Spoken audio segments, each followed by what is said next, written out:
Hi, it's Pete Birchler of StockMarketAlchemy.com, and today is Monday, March 25th. It's right around close time here in the U.S. markets, and I'm going to do a update briefly of the Commitment of Traders report this past week because there was a significant move there, and then briefly talk about what to look for here as far as technical triggers for possibly entering short on the indexes or exiting longs on the indexes. Kind of a general market sell signal here.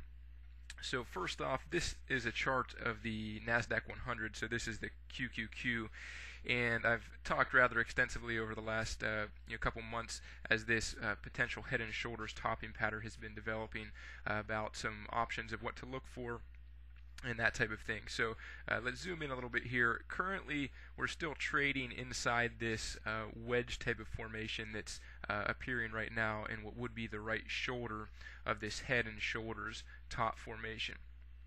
So really what we're looking for here is some type of technical trigger in order to enter a short trade, and I'll get into the COT data in a minute, but basically the smart money is really heavily selling here. So we do have some confirmation that we should be looking to go inverse to the market because the smart money is ramping up their selling to a point that it will typically coincide roughly with intermediate highs in the market and the beginning of legs down.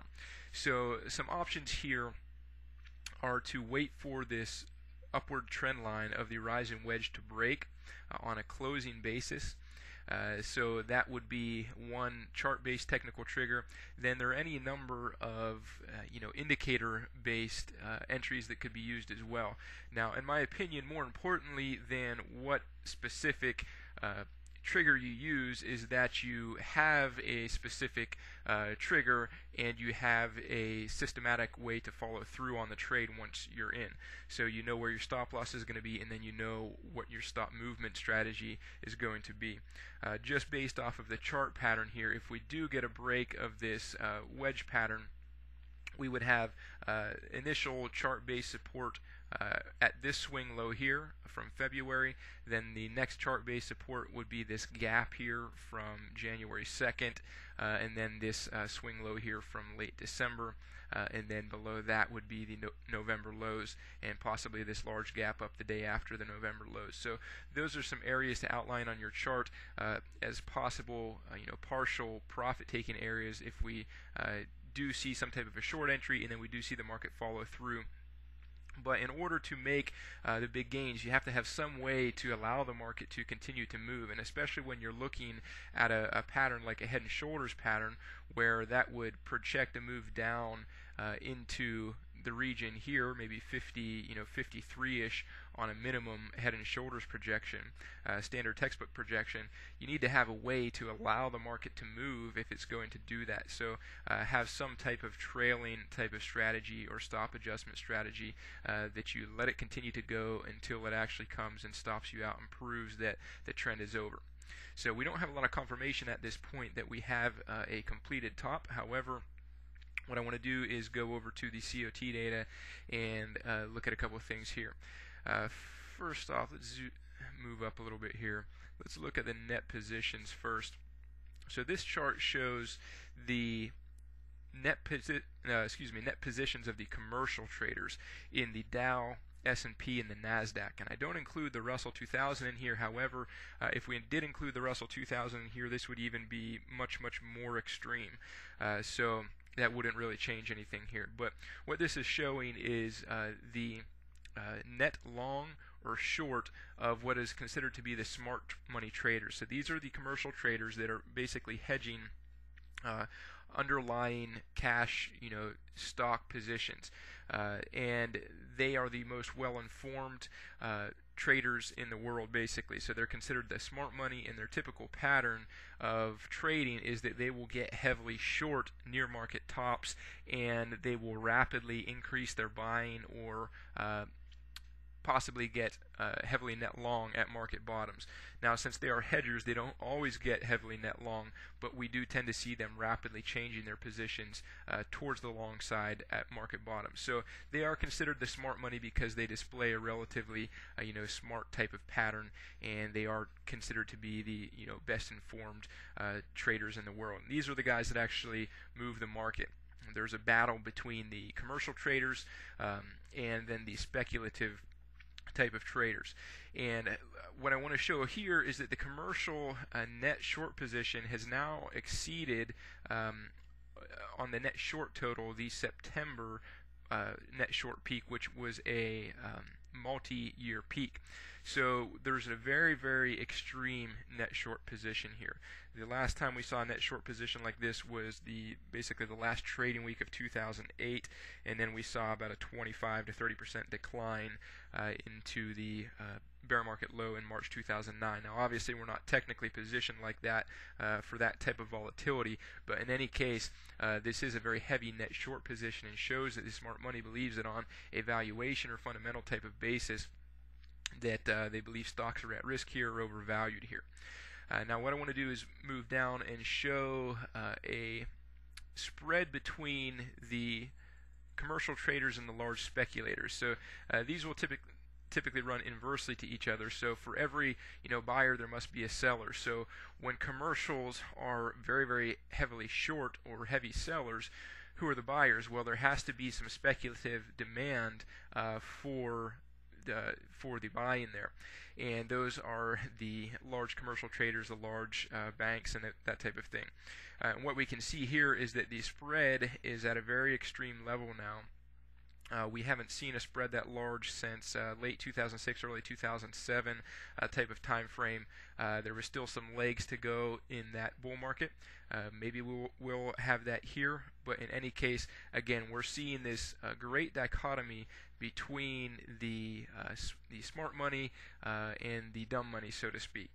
And what this would indicate to me is that if we do get any type of downtrend here, there is the potential for a tremendous amount of selling by the of speculative money, basically, because there is such an extreme position or spread between the commercials and the speculators.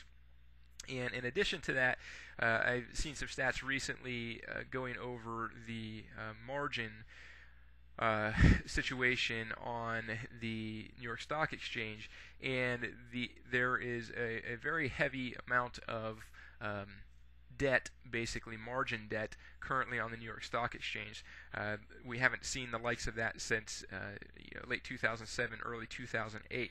So the reason I bring that up is that here, this bull market is continuing, but we're seeing that it is continuing on, borrowed money. It's continuing on leverage.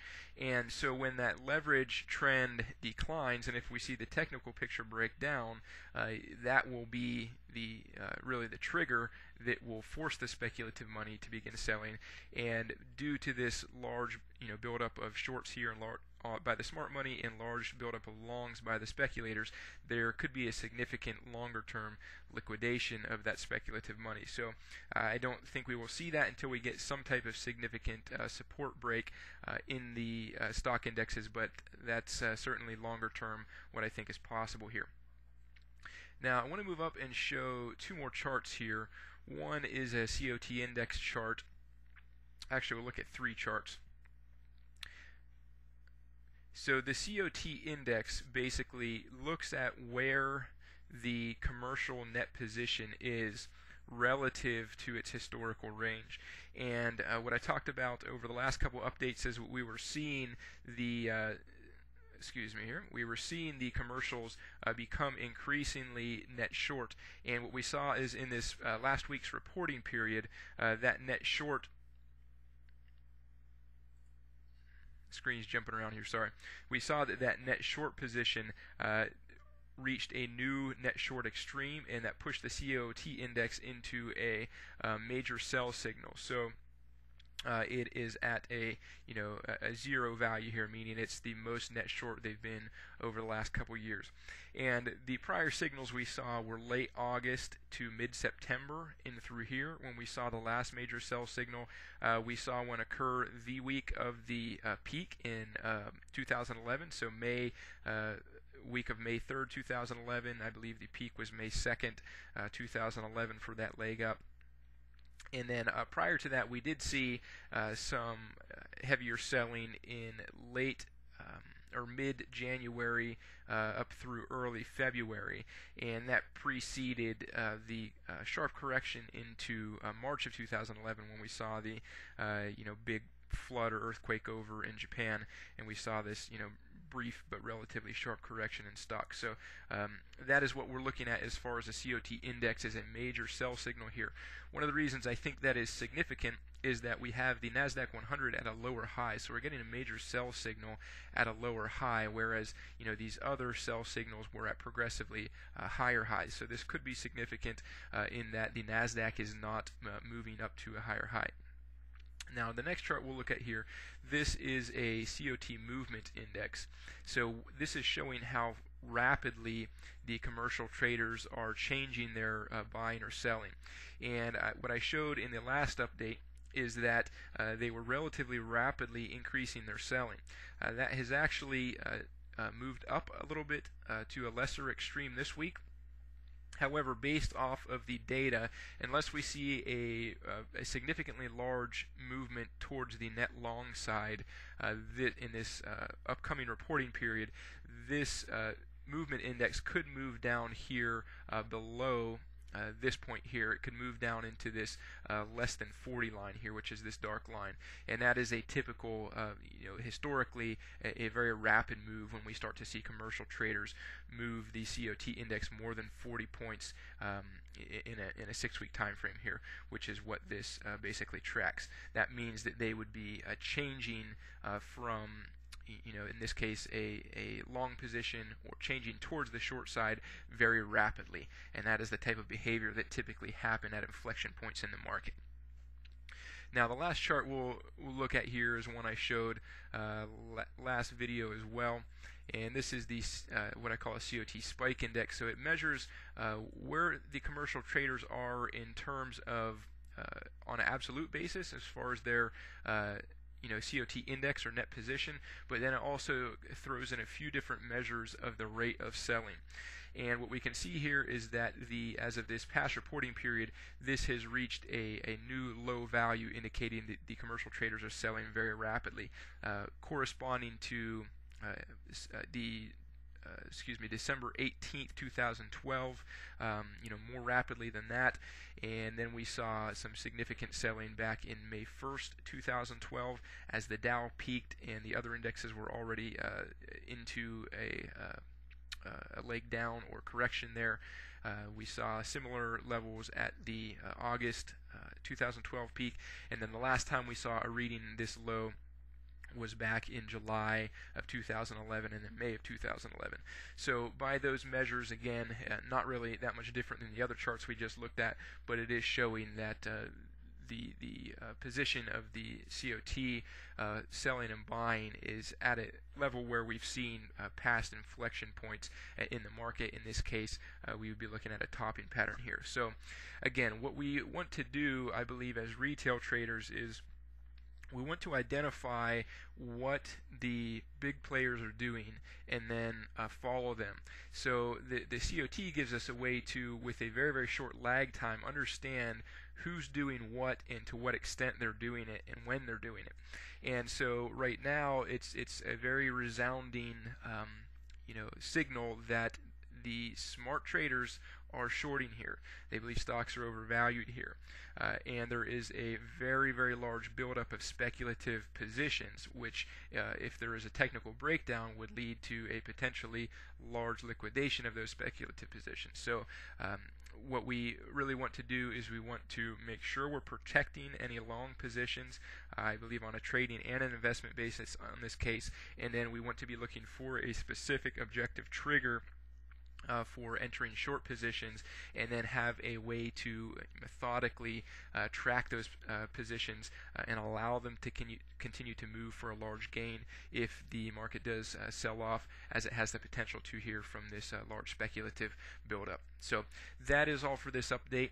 I may update again at the end of this week after we see the next COT data, but right now I'd be watching that NASDAQ 100 for a completion of that rising wedge, and that would be, I think, the main signal to look for right here. It seems to be the weakest out of the indexes from a technical position. Have a great day. All the best to your trading.